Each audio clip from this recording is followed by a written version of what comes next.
So let's talk about what it means to be a high value partner. And I wanna reference a reel I put up recently. Some of you may have seen this reel, some of you maybe not. But it's been really interesting to watch the comments. There are a lot of different opinions on it, and a lot of people feel a lot of different ways. And I want to just talk about, so this is what the reel was about. Somebody had asked a question and said, I just saw the guy I've been dating for the last 3 weeks. We're not exclusive. He updated his Tinder profile, and I want to know if I should keep seeing him. And my answer to the question was yes, you should. And a lot of people had a lot of different opinions about that. But I don't want to just say why she should continue seeing him after he updated his Tinder profile. But what I actually want to talk about is how this relates to being a high value partner. And I want to say this first. The biggest reason that I said she should, apart from whether he's the right guy for her or not, or whether he's showing real potential or not, the biggest reason that I told her that she should keep seeing him was because she had information that she shouldn't have had. And if she was operating as a high value partner, she would not have gotten that information in that way. So I want you, if you're listening to this right now, I want you to stay with me because I'm going to be talking about some really, really important stuff. If she had been operating as a high value partner, she would not have gotten that information in that way. Okay, so why is this important? Because when we do things like this, you're like, oh, let me go look them up on the dating apps and see what they're doing. Let me go stalk their social media. Let me go see if they're talking to this person or that person. And we try all these sneaky tactics and we think we're getting the upper hand. And we think we're getting some kind of special information that's going to help us. And what you're really doing when you do that stuff is you're being a low value partner. You are actually going against yourself. You see, you think you're getting the upper hand over the other person. All you're doing is going against yourself. You're diminishing your own confidence. You're diminishing your own ability to feel secure in this relationship.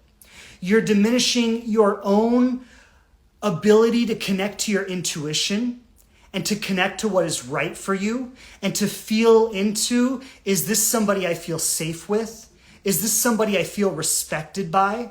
Is this somebody I feel in tune with, connected with, like we're on the same page, like we share the same values, like we want the same things from life? You see, when you start doing that sneaky stuff, like looking them up on the dating apps or looking them up on social media, and you start, or trying to talk to people behind their back, and you start doing all this sneaky stuff, you are actually disconnecting from all the real power that you have in the situation.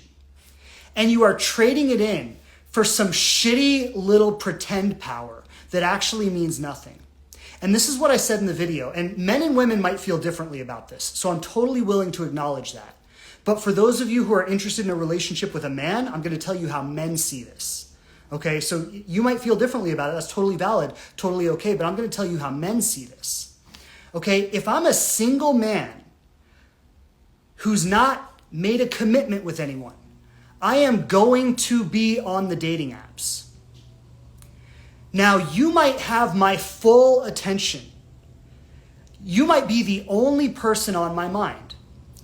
You might have me so occupied that even while I'm on the dating apps, I'm not even really paying attention to anyone. I just might be scrolling through some profiles, chatting with someone a little bit here or there. Why am I on the dating apps? Because I'm a single man, because I haven't made the commitment to get off of them yet. It's not because I don't like you.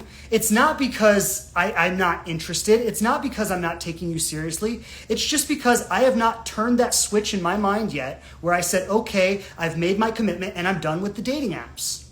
And for the ladies who are listening to this right now, who are interested in having a relationship with a man, until you have that conversation with him, until the two of you actually make that commitment to get off of the apps together, you should expect that he's probably going to be playing around on them. And you should expect that even if you have his full attention, when he's home alone on a Friday night or a Tuesday night and he's sitting there watching the frickin' TV show or whatever he's doing, that he might just have his phone in his hand and be scrolling on the app. And there's actually nothing wrong with that. It is a perfectly normal thing to do. And if that makes you insecure, then what you want to do is deal with the insecurity of dating a free human being who has the freedom to choose, who has the freedom to direct their life in whatever way feels right for them. And that's who you want a relationship with. And you want that person of their own free choice to choose you. And you don't have somebody choose you of their own free choice by trying to control their choice or limit their options. Somebody chooses you of their own free choice by experiencing you as a high-value person and saying, of all the options I have, of everybody I've seen on this dating app, of everybody my friends have introduced me to, of all the people I've met, you are the one I want to be with. And so to have somebody step up for you like that, you've got to show up like that.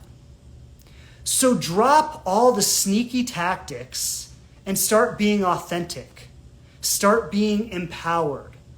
Start being yourself, really. Authentic, empowered, it just means be yourself. It just means be your truth. It just means be you. And if being you is not enough for someone, then they're not the one for you.